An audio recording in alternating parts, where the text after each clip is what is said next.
Yeah, okay, very good. Yeah, this is the okay.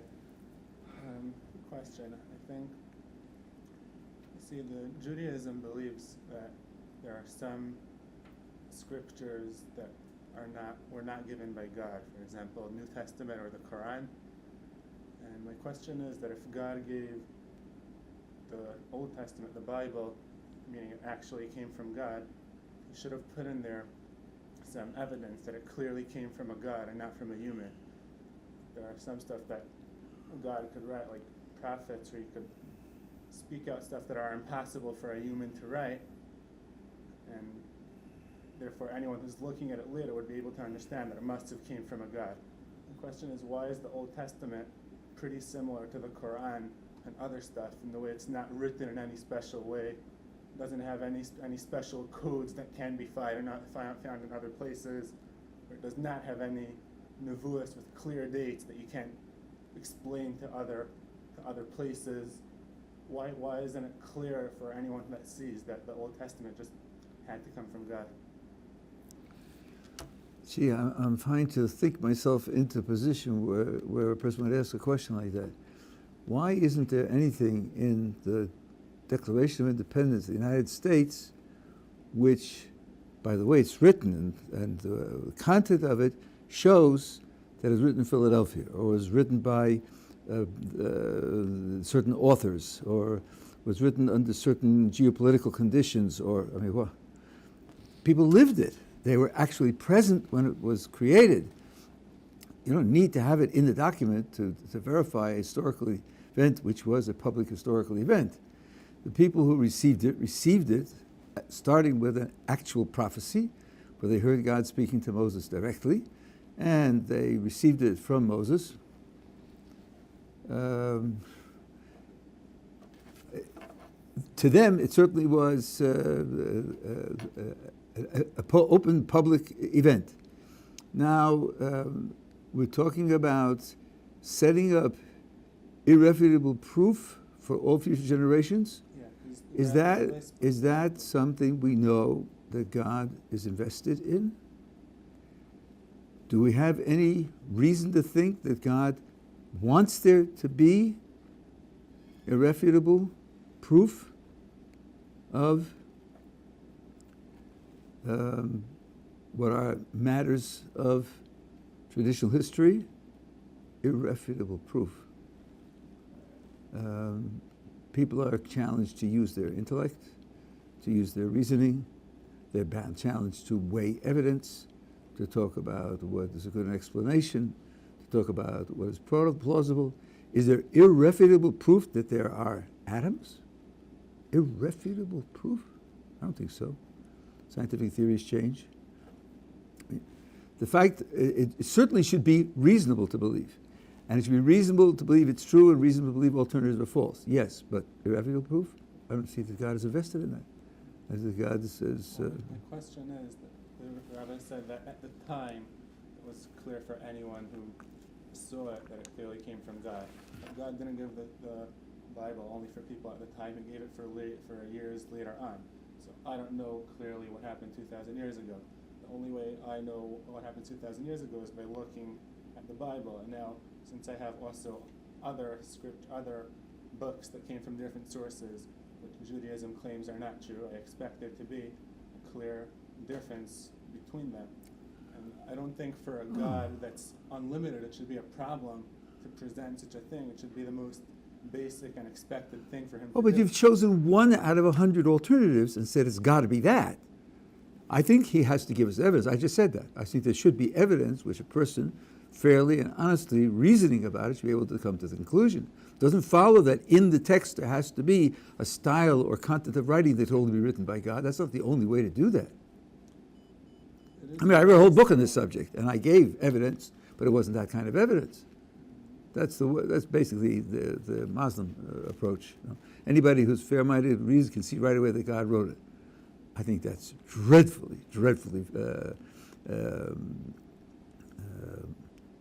imaginative, you know, to think that that's true. And we have counterexamples. We have many counterexamples of people who know as well as anybody else, professors at Cambridge, who know the Quran as well as any Muslim, and they don't believe it. So they said they don't read in the right spirit. Okay, and that way it becomes irrefutable. It just becomes self-verifying. So I don't see why. I think we have plenty of evidence. I wrote a 300-page book on that subject, but it isn't evidence in the style or content of the writing, which can only be written by God. Why should that be the only alternative? My point is, I think people do try to prove that. For example, people speak out that there is the Bible codes or some nevuos that are written in the Bible that must have came from God. So you're saying that all those people are trying to prove something which is wrong. So you actually No, you now shift to the subject. First of all, Bible codes are not presented as part of the Jewish tradition. It's an independent investigation which needs its own non-subject matter. But prophecy is not argued that it came from God because it's written in this style, or 19 is the multiple of all the different types of letters in the Koran, and therefore no one could have figured out all the 19s and things like that. It's not like that at all. Predictions were made, and the predictions came true. The description, I argue, in my book, the description of a mass revelation is something for which we have enormous evidence that it's got to be true, but isn't evidence in the style of writing. It's a different kind of evidence. So there has to be evidence, I agree to that, but it doesn't have to be refutable proof, and it doesn't have to be in the style of writing. Why should that be the type of evidence that's available? Okay, so other than the style of writing, there's proof that could be brought as prophecy. I think all prophecy that exists in Bible. Prophecy, nevuos. Prophecy, you mean? Prophecy. Yeah, okay. Sorry, I didn't know the word correct. Yeah. All prophecy that's in Bible is nothing that sticks out that must have been coming from God. I think, for example, I saw one nevuah abroad. It says, and there's not going to be hunger or droughts. And you see today that the Zionists are not keeping the Jewish law, and you see that there's droughts or stuff like that. So I think most nevuahs that are in the Bible are like that, and they could be explained in different ways, be applying to different times, and it's not talking about any specific time where you can see did it come out to be true? Well, of course, but nobody uses those. Nobody claims those. So you're playing with a false alternative. You know what they call a. So that shouldn't be one major possibility to prove the Bible if it did come from unlimited. Why should it be one major? You've structured your question in very, very specific ways. What if it's 100 pieces of evidence, each of which is just slightly probable, but you've got 100 of them? Why should there be one major one? You're building a very tight box, and you say, I can't find anything in my very tight box. What's the justification for starting with a tight box? I think that if God created the world and He's giving us a book of laws what to do, it should be 100% clear for me who's trying to find out if it's true or not, that there's clear evidence. I see this, it can't be otherwise, it's coming from God. I don't see why you have to say it. Why can't it be rational to believe it, even though you know you could be wrong? Why wouldn't that be enough? Don't you hold people responsible for acting on what's rational to believe, even if they could be wrong? Do you say that since I could be wrong, I can flip a coin? You don't think that's rational. You don't think that's responsible. I definitely don't think people could be held obligated for not doing this thing if there is no 100% clear evidence as like what I'm expecting. I understand. So a person can't be held responsible for not doing surgery when the person comes in and he's dying because there's 100% proof that he'll die? That's certainly not a good example, for a good criteria for holding people responsible for what they do. We don't require 100% certainty to hold people responsible for what they do. You're responsible to do what the preponderance of evidence says is the correct thing to do. Of course, being equal to what the losses are and what the alternatives are. But if the preponderance of evidence tells you that's what you need to do, then usually you're held responsible for doing it. It doesn't have to be 100%. That's just not reasonable in human behavior. So you're saying that the Bible itself can't be proved could not be proved 100% sure that it's coming from. I have a very high standard of 100% proof. Anything which isn't logically self-contradictory is possible to be true. So I'm trained in philosophy. It's possible that nothing exists but me. But that possibility is so remote as to be unreasonable to take into account. I borrowed money from you, and you come to ask me to pay it back, and I say, prove there was a past. Prove the universe wasn't created yesterday. Well, then I'm not paying you the money. Is that reasonable? Because you can't prove there was a past? I don't think so. Right? I don't think I have to go that far to get 100% proof for anything. Is Bible as clear as that? That's not the point. You started with 100%, but you repeated it 7 times, and you haven't given it up yet. So I'm arguing to what you say. I don't know. I can't read your mind. You said that you want 100% proof, and you just said it should be reasonable that God could provide it. He certainly could provide it, and should provide it. And I'm arguing that it's not reasonable to require 100% proof for anything in human behavior. It's just unreasonable. So I think that this faulting Judaism that it can't provide 100% proof is unreasonable for describing how reasonable people have to behave. I don't hear that you're accepting the point. Yeah. I think I've heard from the Rabbi, I generally have heard the idea that it says in Eishes Chayil, Sheker chein, hevel, yofi, right? Yiras Hashem, and then we give an explanation that it's not that chein and yofi are not virtues. It's that without yiras Hashem, then right, chein and yofi without yiras Hashem, then they're hevel, then they're empty. But Yeah, but wait a second. But let's try to be a little careful with the words. There's a difference between saying that they're not false and empty and meaningless versus saying they're virtues. There's a middle ground. The verse condemns beauty and charm. It condemns them. And then the second half of the verse says that when you possess awe and fear of the Creator, that we don't condemn them. You use the word virtues. They would never be called virtues. They would never be called virtues. Virtue is a moral achievement. Your beauty is not a moral achievement. It's an aesthetic matter, and usually it's not something that you create at all. I mean, today with plastic surgery and makeup and all the rest, but what King Solomon was talking about 3,000 years ago wasn't that. The question is whether it has any positive value which you could respect and praise, or it has to be totally condemned. The patriarchs, some of them are described as beautiful. The matriarchs are described as beautiful. Queen Esther was described as beautiful. Jerusalem is described as a beautiful city. Those are all positive descriptions. We're not saying respect Jerusalem even though it has the terrible fault of being beautiful. That's not what we're saying.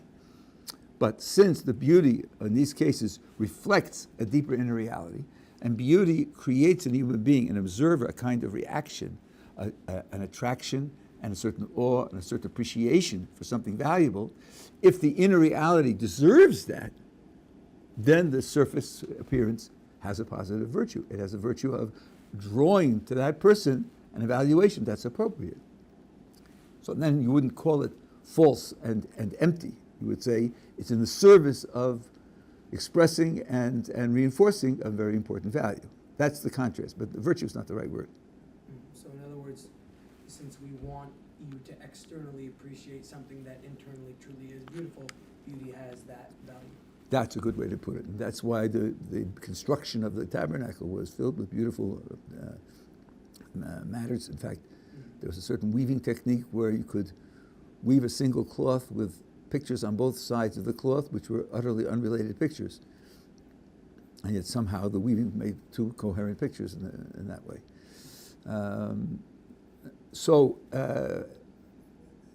It's seeing it as a useful means to another end, instead of something that's supposed to be intrinsic.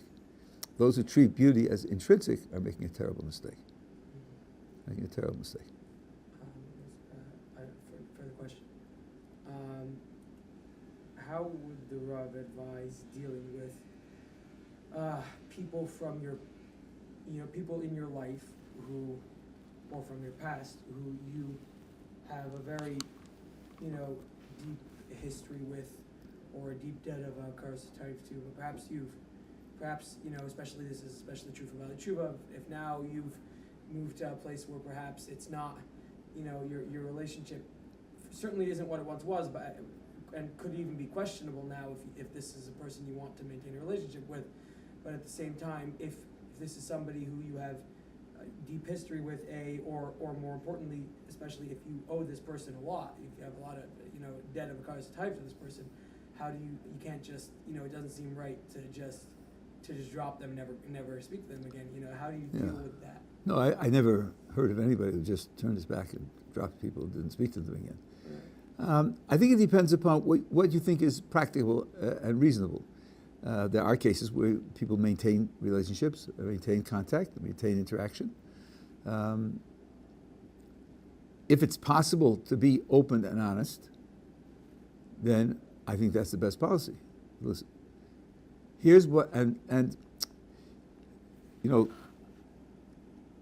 people looking for contradictions magnify the proposition. The more content the proposition has, the easier it is to bring into contradiction with other propositions. So if you're looking to avoid contradictions, try to commit yourself to as little as possible. You don't say, I found the truth, this is me until 120, take it or leave it. I'm investing in this now, I find this meaningful and inspiring now, this is where I'm at the present moment. That's true, and you don't have to say any more than that. And say, listen, I'd be happy to share with you what I'm doing is of interest to you, and we have a long history, and I would like to hear what's happening in your life. And if it's a question of a debt of gratitude, I think you should openly acknowledge it. I feel tremendously grateful to you.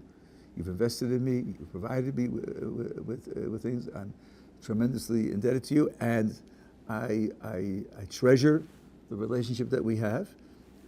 And let's see what we can do, what we would like to do in terms of maintaining connection, given the fact that I'm invested in this particular investigation at a particular time, this particular activity of life, which is my present environment, and you are where you are, let's talk about what we can share. I think it should be open and done in a caring way, always done in a respectful way. There are techniques for communicating respect, which I think is honest respect, and avoiding needless confrontation. Someone who disagrees with you, you say to him, I can understand how someone with your education and your life experience would see things that way. Education and life experience are both positive terms. If you're speaking that way, it means you're speaking in terms of respect. I'm hoping that you could appreciate that someone else with a somewhat different education, somewhat different life experience, would see things otherwise. All you're asking for is equal recognition. If he's not prepared to give you equal respect and equal recognition, that may be a signal that he really doesn't want to continue the relationship. Asking for equal respect and equal recognition seems to be a very modest and fair request. So that's one way you could test what his intentions really are. There are many other techniques of this kind, but no, I don't know anybody who preached turning your back and cutting off contact, unless the person is attacking you and trying to drag you down. And you say, listen, I'm not finding this relationship comfortable or helpful or inspiring, and it seems to be overly aggressive. And that being the case, probably best for both of us, not to pursue it. But do it in a calm and respectful manner, and put it that way. Yeah. One of the biggest proofs to Judaism is the Mussar, the Kuzri's Taina, that we have back from our fathers throughout till Maimed Ar Sinai, without any word, that the story of Judaism, Matan was true. And in Matan there were 500,000 people that all heard from God. And with that, my question is that traditions could change slowly.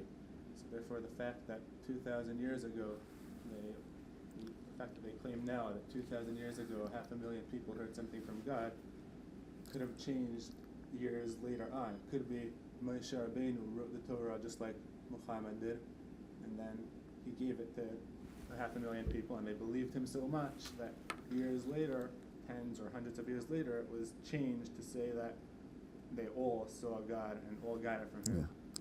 Yeah. So this is called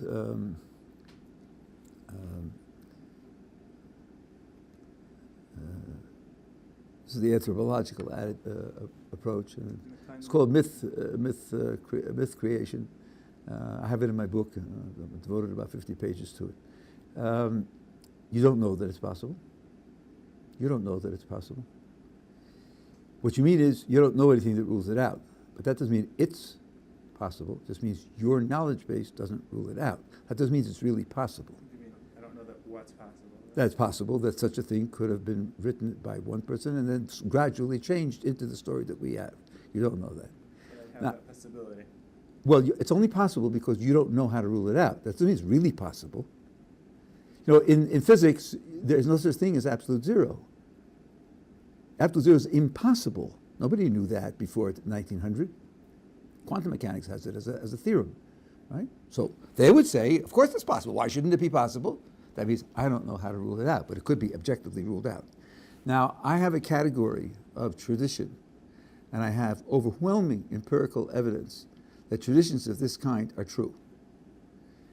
In this category of traditions, there's not a single known false tradition, not one.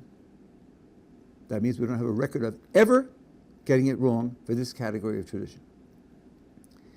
This category of tradition is what I call a national experiential tradition,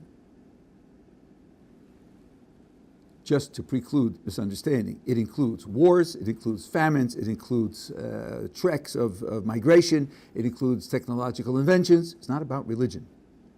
It happens to include religion as one of its examples, but it's not about religion. It's not about the Jewish religion, it's about Babylonians and Chinese and people in Zambia and all over the world.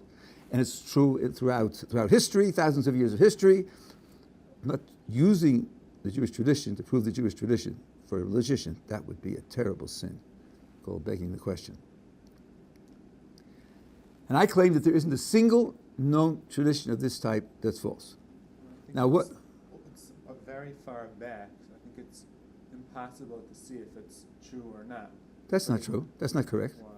Because We don't know archaeology. anything for 100% sure, 100% true what was 2,000 years back. Now you're back to 100%. If you text me 100%, I have nothing to talk to you about. I have nothing to talk to you about. I don't claim certainty for anything. One chapter of my book is against certainty. Certainty is the wrong criterion. So if you have to have it in terms of uncertainty, we have nothing to talk about.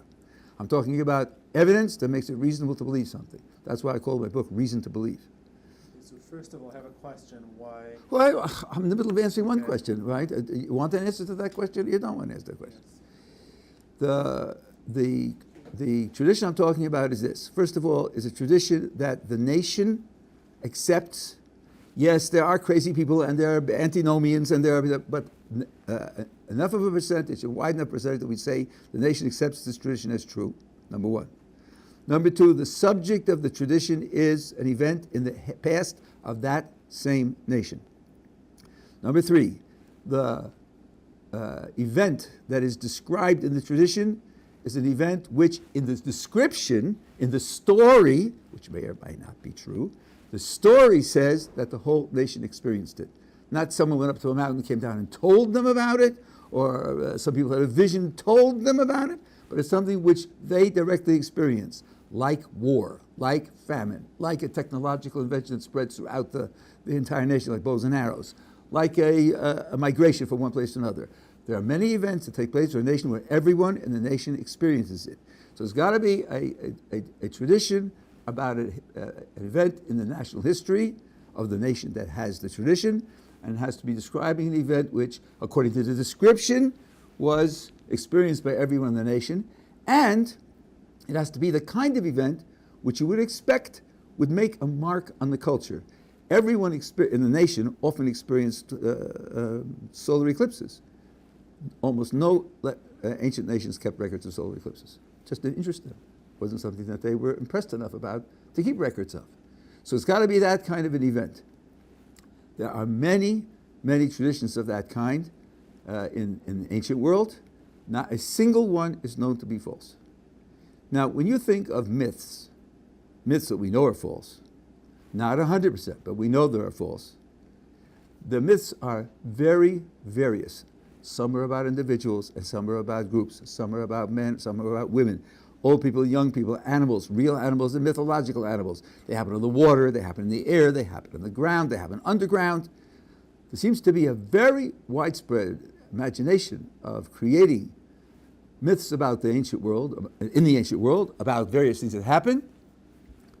Just this little narrow corner of a public event, which is experienced by everybody, which would make it a mark of the nation, that never created a false tradition. Such a false tradition was never created.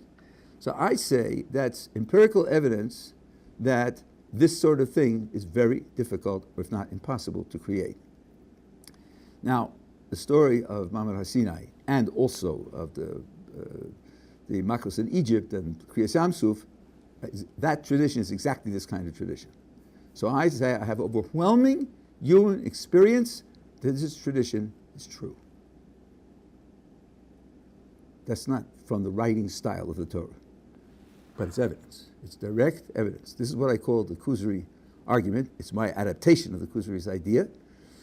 I published it 20 years ago. I've had hundreds of critical emails about it, many of which I've answered online.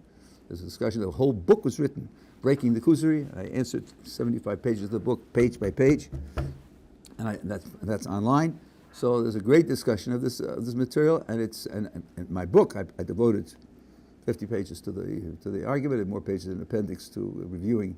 I had a whole long correspondence with a professor of classics who got his PhD from Oxford, and he claimed that he had ways of refuting my argument. I countered him point by point. This seems to me to be very, very strong empirical evidence that this tradition must be true. I still find it hard to believe that you could verify certainly enough something that happened 2,000 years ago. Yeah. So therefore, I think that Okay. that the Maimon Arsini was given to 500,000 people could be changed very easily to given to one person and then. Okay, but now you're not okay. You're not getting the point. So let me try to make the point more clearly. Right? If it could be changed, well, okay. Let me make a distinction, and then I'll make the point. When someone says it could be changed, he either means that it's possible or it's probable. If you mean it's possible, pixies are possible, right? Everything's possible. That's a giveaway. In order to challenge the evidence that I'm presenting, you have to argue that it's probable. How do you argue that something's probable? Well, I think, at the very least, that sort of thing should have happened, let's say, 6 times in all of human history. If it didn't happen 6 times in all of human history, I wouldn't call it probable. We don't have one verified case, not one. So I don't think you can argue that it's probable. And if you're going to just say it's possible, I give it away, but it has no relevance to the conclusion.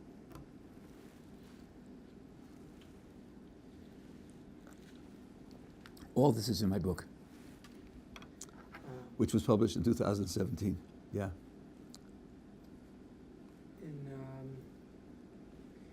When it comes to self-esteem versus humility, how can one know if, doing any one particular thing or thinking in any one particular way is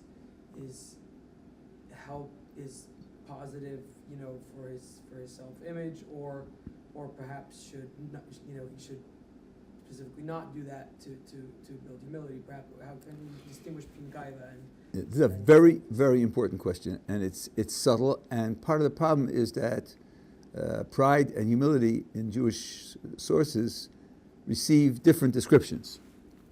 I wouldn't use the word definitions, but different descriptions. And the different descriptions are designed to do different jobs. So it's a literature that's hard to master. I haven't mastered it. I can only give you some pointers. It's a crucial question, both in terms of understanding and in terms of your development of your spirituality and your morality. Rabbi Chaim Lutzato in the Mesilas Yesharim defines pride as believing that you deserve praise for your good qualities. And he defines humility as not believing that you deserve praise for your good qualities. A humble person is not a person who thinks he doesn't have good qualities. That's wrong. First of all, because God don't make junk. And number two, who was the person who's described twice as the humblest of all men? Moses. And he didn't think that he was a nobody. He came down from the mountain, and he said to the tribe of Levi, kill all the idol worshippers. He wasn't sitting on the back bench. He wasn't afraid to take action, life and death action. When he was challenged by Korach, he asked God for gigantic public miracles, will destroy them. He wasn't reticent or shrinking violet. No, he was active, and he was decisive, and he was courageous. The question is much more subtle than that. Where did these qualities come from? What's their origin? How much merit do I deserve for the fact that I have these qualities? Let's say I worked on these qualities. Maybe the other person is also working on his qualities. Maybe I was given the capacity to work myself up to 98 out of 100, and he was given the capacity to work himself up to 42 out of 100. And he worked to 42, and I worked to 98. Do I deserve more credit than he? You can't tell from the outside how much he's responsible for the good qualities that he has. So that being the case, maybe I'm nobody special. Maimonides says, every Jew has the capacity to be a tzaddik equal to Moses. Equal to Moses. So you can't judge from the outside. So the question will be now whether you can do something which promotes a certain quality that you have, improves it, and recognize that it is good, and use that as a basis for positive self-esteem without believing you deserve credit and praise for its existing. If you can do that, there's no reason why you shouldn't push your self-esteem up in that way. As long as you're being realistic and not lying to yourself. Right? The danger is only that you slip in, and this is a subtle business, it's not all or nothing. Just part of you says, boy, I worked really hard. I'm a good guy. I'm a good guy. I worked. These guys aren't working as hard. They're not as good as I am. I want you to know the Baal Shem Tov, who founded the Hasidic movement, and the Maggid of Mizrich, who was his successor, on their deathbeds, were saying, Al tavu'eni regel ga'ava, don't bring me to pride. Don't bring me to ga'ava. I heard now from somebody, my wife told me, Shlomo Zalman Auerbach was saying the same thing. He lived a very long life. They lived shorter lives, but they lived lives of spectacular achievement. And the last trick of the Yetzer Hara is to say, yeah, you really did a good job, didn't you? You're really a great guy, aren't you? You really accomplished a lot, didn't you? And then it goes down. I won't say it goes down the drain, but it gets terribly tainted by, yeah, look what I did. And they felt that pressure, that temptation, and they were praying for the strength not to give in to that pressure. So I think that's the fine line, psychologically and spiritually speaking, to be realistic about your good qualities. Only if you're realistic about your good qualities can you be responsible. I'll add one more thing that Baal Shem Tov said, because I think it's directly relevant here. You know, we just had last week hakaras, the paraduma, matar tmeim and matam tohorim, which also there's a long story about what that means. People, I think, don't understand the real question over there. I'm not going to go into that now. So the same thing can purify those who are defiled and defile those who are pure. Baal Shem Tov says that's gaiva, that's pride. It can be used positively or negatively. And the question is whether it's before you do the mitzvah or after you do the mitzvah. Before you do the mitzvah, a person says, that mitzvah, that's for great people. That's for big people. That's a really demanding mitzvah. Somebody does that is a real hero. It's not for me. I'm an average guy. You know, it's out of my class. You need a little guy. You need a little pickup. No, you're a big person. You have a lot of abilities. God gave them to you. But you need a little self-esteem and self-appreciation for the abilities that you have, so you don't use your false humility as an excuse not to strive for something great. That's when you need to have that great self-appreciation. But after you do the mitzvah, and then the Yetzer Hara says, so take credit, look what you did. You did something very great. At that point you say, I had great teachers and I had great inspiration, and God gave me a certain soul which had its own qualities. I don't know how much I deserve credit and praise for what I did, and that being the case, you use now humility to protect yourself against the bad effects of this self-esteem and self-aggrandizement. So that each one has its place. Each one has its place.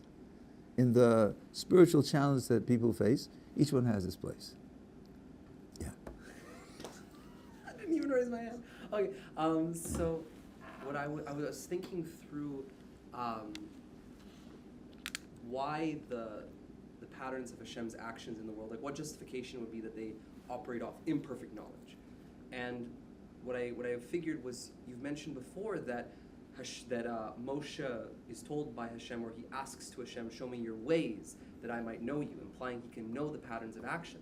So if the patterns of action can have our free will choices, or the knowledge of our free will choices to come implanted in them, and one sense of how this might work, well, one way is you might be able to understand that from several different actions of mercy, which you understand and intuit and can grasp properly. I know that's almost beyond humans, but it's in the world is the point. You could then derive out your future free will choices to come. Or it might be something like, this is going to sound a little silly, but when you look at a bird flapping its wings, if you do all the measurement on that motion, you can infer things about the environment, of the atmosphere, and so on, reversing it backwards from the action that the bird makes.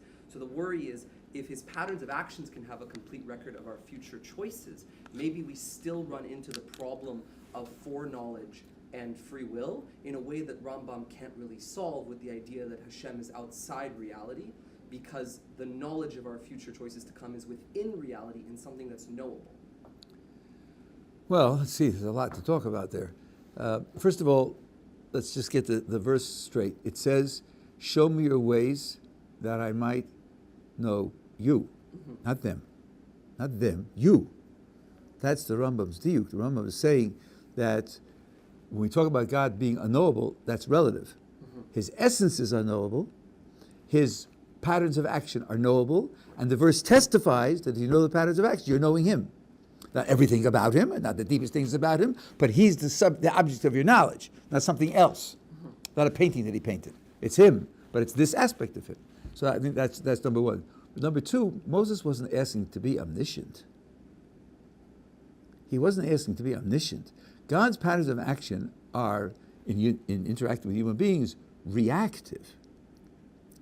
They will be, when human beings use their free will to create this and this type of situation, I respond in this and this way. And when they create that kind of situation, I'll respond in that kind of way. They don't talk about what actually happens. So let's take the example of mercy, where mercy spares someone, knowing what they will do into the future. At the moment that mercy does save them, aren't they locked into doing the thing that mercy saw that they would do if they were saved, one? And two, isn't it that pattern has encoded in it a response that is directly calibrated and proportioned to what the person will do in the future if they're allowed to live? And so you can maybe infer from the action like a detailed sense of the future choices, which is what justified their continued existence to begin with. Well, now let's remember. Now you mentioned the Rambam. Now I think what's happening here is that the two different approaches that I gave you are not being kept apart. The Rambam doesn't solve the problem at all. He declares the problem, if you take its conditions that set it up, insoluble. He avoids the problem by denying one half of the contradiction. The other solution was the Rasag and the Eishes Chayil and the Rivosh and others who say they can solve it. Their way of solving is by saying that God's knowledge of your action comes from your action. Right? And now, his foreknowledge comes from the fact that the action that takes place later causes knowledge, and God possesses that knowledge now even before it takes place. Okay? So, the fact that he gets the knowledge from your action means that he can arrange things in the past vis-a-vis that action without forcing it, because his knowledge came from what you did. But from that moment on, I'm forced into that track, presumably, that they took into consideration. No, I see why forced is the right word. Because I can't choose alternatives from there. You have chosen. You've already, the choice is on record. That's where he's taking his knowledge from. It's causally downstream from the action. Something that's causally downstream doesn't exert an influence on the action. It's a result of the action. Hashem set up all the conditions that caused all of it to begin with. So, But now you switched grounds know. altogether. You switched grounds altogether, and the answer to that is very simple. He set up all the conditions that are necessary for people to be able to make free decisions. Those are the conditions that he set up. That's why the Rambam says, he quotes a Gemara, that everything happens because of a divine decree, in accordance with divine decree. And he says, just as God willed that fire should go up and solid materials should go down, unsupported, so he willed that humans have free will that they can use. He willed our nature to be nature which contains the power of free will. He didn't will our choices, he willed that we should have free will. I told you, because that would be a contradiction in terms. He wants us to make certain free choices. He can't accomplish that by forcing us to make them, because they won't be free. last thing on this is I remember I learned about how when a soul is choosing its life, it gets to see sort of the challenges it's going to have and so on when it's selecting it, but it doesn't know what it's actually going to choose amidst those challenges. So you have, I assume it doesn't, it can't.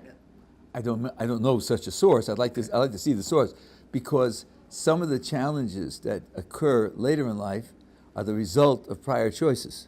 So you see the ranging like tree of possibility, because it's not Oh, everything. okay, but not the choices they really have. You know, they could possibly have. Okay, but then he's getting almost no information at all.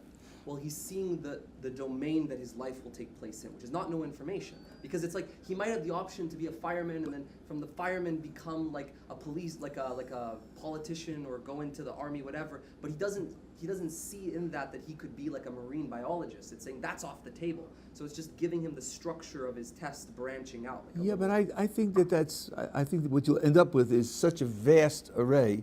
You know, he chooses to go to a Southwestern college, and he comes in contact with a marine biologist, and then gets inspired and goes off that way in a way that he can't imagine. Maybe that option is I think it will be far too vast set of possibilities, especially nowadays.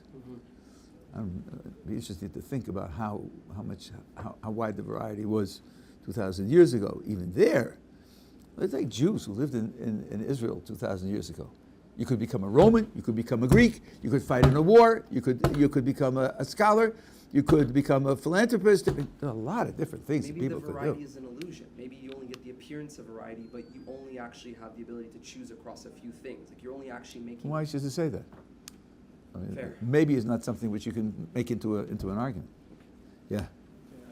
Rabbi, based off these past two answers, that we can't have 100% certainty in anything in the world. The question is, if I want someone to invest $10 million in my business, I would give him the best proof that I possibly could have. Obviously, it's not 100% proof, because you can't do that, but I would give the best evidence. I would show him why he should succeed in it, and everything. So my question is that if God created the world and He is unlimited, His best should be 100% certainty. There's no reason why He can't prove us 100%, even though that today it's not possible philosophically. God, who's unlimited, should be able to do that. So therefore, if God didn't do that, it's ridiculous. It's a question. It doesn't make sense that God would do such a thing.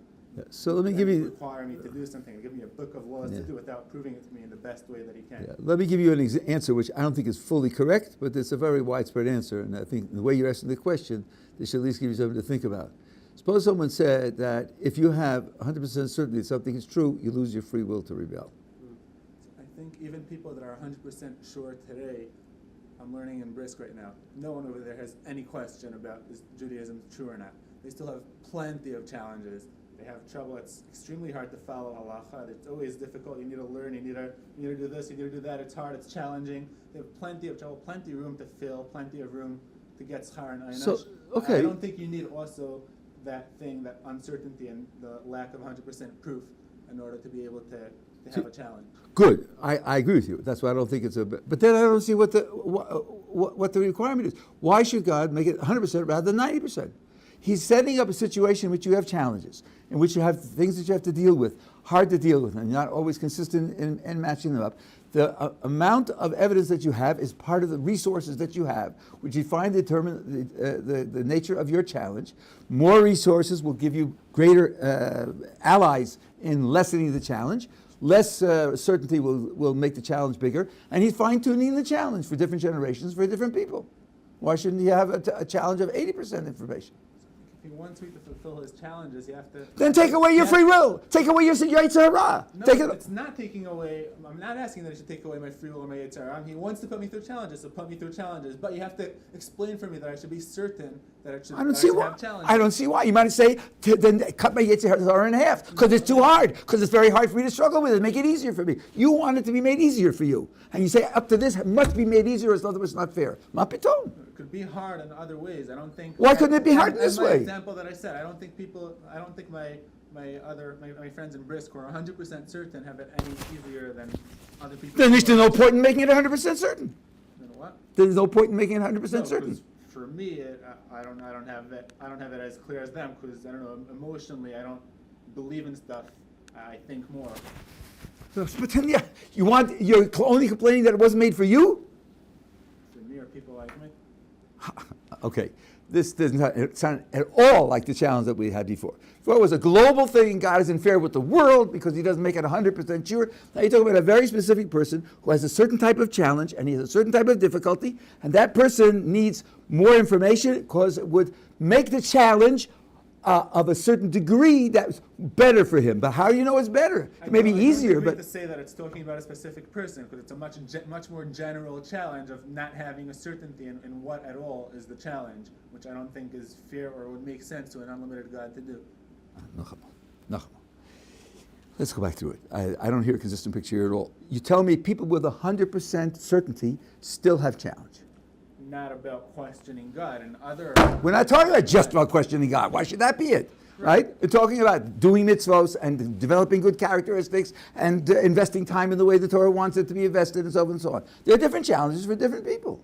The Dor HaMidbar had no problem with atheism. It wasn't an option for them. He ruled it out for them. Coming to Eretz Israel, all the Mepharshim say, so to live with Teva and not have that certainty, so that you will have that challenge. Different generations have different challenges. Not everybody's a Navi. And so, even when we had 1,200,000 Nevi'im over 1,000 years, still the majority of the population were Nevi'im. And a Navi has much less challenge in this respect than a non-Navi. So you see that there are different amounts of challenges for different people. That's built into the system. Since Anshe Chesed, when the Nevuah stopped, so then the uncertainty has become much greater, and we have 2,000 years of uncertainty because that's the kind of challenge that he wants us to lead. You tell me that with 100% knowledge, there's his challenge in doing what's right. So with 90%, there'll be a greater challenge in one particular area, because Baruch Hu could want that be the area in which the challenge relies. Different generations and different individuals face different types of challenges. The Ramchal talks about this in terms of Tikkun HaOlam. At that point, I think the question just disappears. Why should you expect that this particular type of challenge should be set as an equal bar for everyone with 100%? Ma pitom. That's one of the types of challenges that he wants people to follow. I don't accept saying that it's just a different type of the total challenges. I think it's before the challenges. To accept the challenges, you have to know that they're true. I think that the lack of certainty just proves that it's unlikely that the whole thing is true. I think. But if that's inherently, I can't understand. You're learning at Brisk. The lack of certainty means it's unlikely. That's just incoherent. Yeah. Think about what you're saying. You're saying 99% probability is less than 50%. Right, because if it's coming from God, it should for sure be 100. But that's what's at issue. That's what's at issue. Certainly 99% probability is not less than 50%. Can we agree on that? Mathematically, it's just not true. Yeah. Okay. So now, if God presents 99%, you say only because you say he should have. But why do you say he should have? I don't hear any coherent argument for why he should have. You talk about it making the test too hard. God makes some tests very hard. That's true. People with limited understanding. Suppose that the evidence that's presented requires it. So you would say it's got to be simple also. It's got to be simple so that a farmer can understand it. I'm sorry. That's just unreasonable demand to put on God. Unless somewhere in the sources you had such a source for that, then I could claim that it was steering the sources. But you're imposing it from the outside. I don't see any justification for it. So in yeshiva, you obviously have to put a lot of time in Gemara, Chumash, everything. and you're confronted with an array of like incredible literature. I guess I just ask, like, for someone who's starting out about tshuva, whatever, what would you recommend as like a good Mussar book, sort of to like you're right, because I have no idea. Like I'm Yeah. just First of all, Mussar is not an area that I really studied well. I'm a Hasidisha. When I asked my Rabbi this question, he told me that you should learn the Mesilas Yesharim because it's based on Kabbalah. You know anything about the Mesilas Yesharim? Did you ever open it up? Yeah. You know how many chapters it has? How many? 26. It's not so bad. But that means That's something. Yud Kei Vav Kei. It's the numerical value of God's name. You know how many midos he discusses? 10. And if you work really hard, you can see that they're connected to spheros. Not easy, but my son has worked it out. So since we believe that Kabbalah is very important in informing everything that you do, so he said, if you're going to learn a Mussar Sefer, that would be a good Mussar Sefer to learn. Now, I've tried it. I even tried once to translate it. I've learned through it a couple of times with Chavrusas. It's a very hard Sefer. I would say it's much harder than his other Sforim, even the Kabbalistic Sforim, which I've studied. Because if you want it to be consistent, this Midah has 3 chapters, and that Midah has 2 chapters, and this one has the things that bring it about, and the Mafsideha, and so forth and so on. It's very difficult to figure out why it's this way and why it's that way, and how we divided it up. It's very difficult. And I will tell you, just to protect you, there's an edition that came out about 10 years ago based on a manuscript, I think it was in Moscow. There's a different edition of the Mesilas Yesharim, which is a dialogue edition. And the people who discovered it and edited it print it now in one book. You have the dialogue edition, and you have the edition that we are all familiar with. And someone said, well, now that we have the other edition, we can use that edition to be able to explain things in this edition that we find difficult. I think that's very problematic because he didn't publish the dialogue edition. He didn't publish it. It was a manuscript. And he published this edition.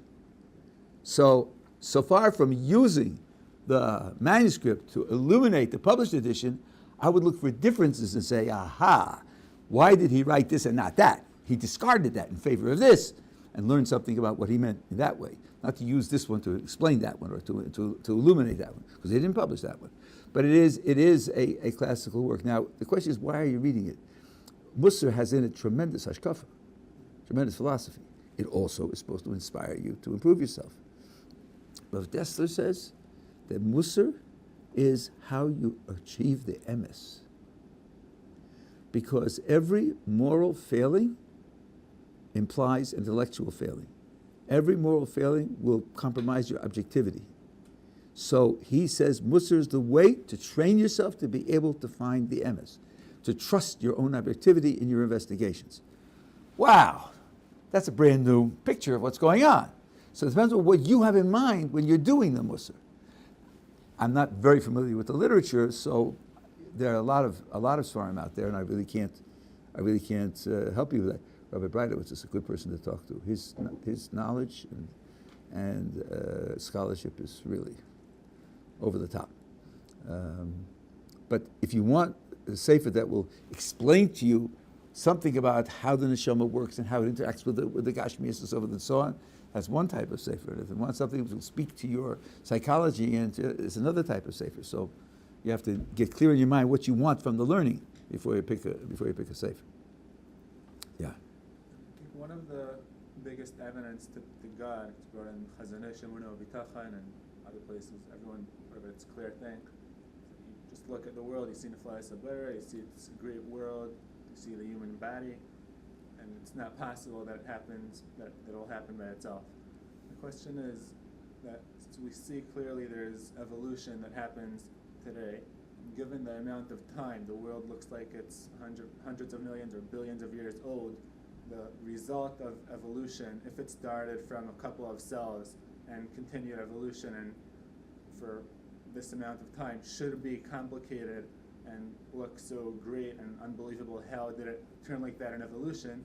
How could this same emotion or thought that it can't be that this world happened by itself be a proof of actually that God created the world? Am I understanding you correctly? You're saying since we know through evolution that it could have happened by itself over this vast amount of time, So therefore, why is the fact that it looks the way it looks any proof that it didn't happen by itself? That's what you're saying?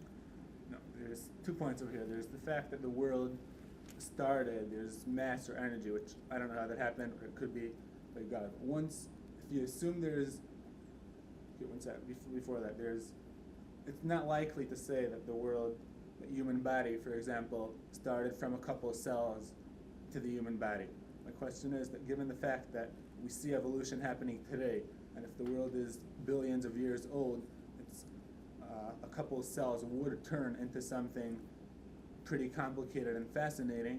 I think the fact that we look at the human body today and Okay, so you're saying that since it could happen naturally through evolution, therefore, what reason is there to think that the complexity of the world is a raya that it didn't happen naturally? right. Okay, so I'm going to go back and say what I said before, and if this sounds prejudicial, it's just because it's true, but it may be prejudicial anyway. You don't know that it's possible. You don't know that it's possible. You don't know that the processes required for the natural development of these life forms over 4.2 billion years, you don't know that that's enough time. You don't know that. You don't know all the changes that are no one knows all the changes that are necessary. Rabbi said enough time. Rabbi would be that give more time would be enough technically. Nobody knows. Nobody knows. Nobody knows. Indeed, nobody knows for sure, but there is one fellow who happens to be a professor of computer science at Yale, so I guess he's not dumb. He also happens to be Shomer Mitzvahs. And he followed calculations about the development of proteins, and he says, from the calculation of the way we think proteins developed, it's clear that 1 trillion times the length of the universe wouldn't be enough. It wouldn't be enough. It's simply not possible, given the time that we have, for it to happen by itself. And that's why he gave up Darwin. He gave up Darwin because of a mathematical calculation. And since that calculation took place 5 years ago, you didn't know that it was possible. Again, all you knew was, I don't know anything that rules it out. That doesn't mean it's possible in the world. It just means your information base isn't strong enough to rule it out. That's like someone who says, I don't know Akasha on that Mishnah. It's possible the Mishnah is wrong. You didn't read what the first Israel said. So you don't know what the proof of the Mishnah is. So it's not really possible. It's just you don't know how to rule it out. And it's something as complex and unknown as this, starting from the earliest DNA, forget where that came from. There's no theory for that. There's absolutely no theory for that. You started with cells. That was smart. All right?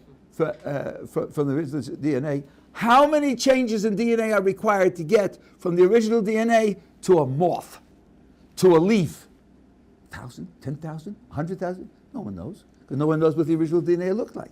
So they work backwards. Well, we know there's only the natural world, and we know that this is where it happened, so it must be that it's capable of being done. But that's not reasonable. You have to show me what the processes are, how long they take, what the probability is, and how much time there was. Nobody does it positively, and here's one case where it was done negatively. He published this, by the way. He published a paper on it. You said that I don't know how the first DNA or cells were created. The question is that assuming that there is God, it doesn't answer the same question. It doesn't answer, I don't know where God or the one that started or whatever. But yeah, you're switching grounds now. You're switching grounds now. Right. No one needs to answer the ultimate question where everything came from. Right. When I we're searching for intelligence, extraterrestrial intelligence, right? When we get the signal from Alpha Centauri of the decimal expansion of pi, we will know that it came from an intelligence. Where did that intelligence come from? It's an interesting question, a further question, but I do know it came from an intelligence, because that's the only thing that could have produced the decimal expansion of pi. So if I want to know that this universe is built on the basis of the activity of an intelligent agent, I don't have to answer where he came from. Why not? Why yes? You just asked me that by explaining evolution, so why can't I ask you that explaining God? You can, but it doesn't defeat my answer. Doesn't defeat my answer. The question is whether there's evidence that an intelligence agent produced this. You know, you have a book. Some intelligence agent produced it. Where did he come from? I don't know. So I tell you, I don't know what person made the book. Of course I know what person made the book. The biggest question that we have in the world is where did anything start from, not how did the book be written. No, that's not true. I don't think that's true. It's only for things that started. But it doesn't answer. It's only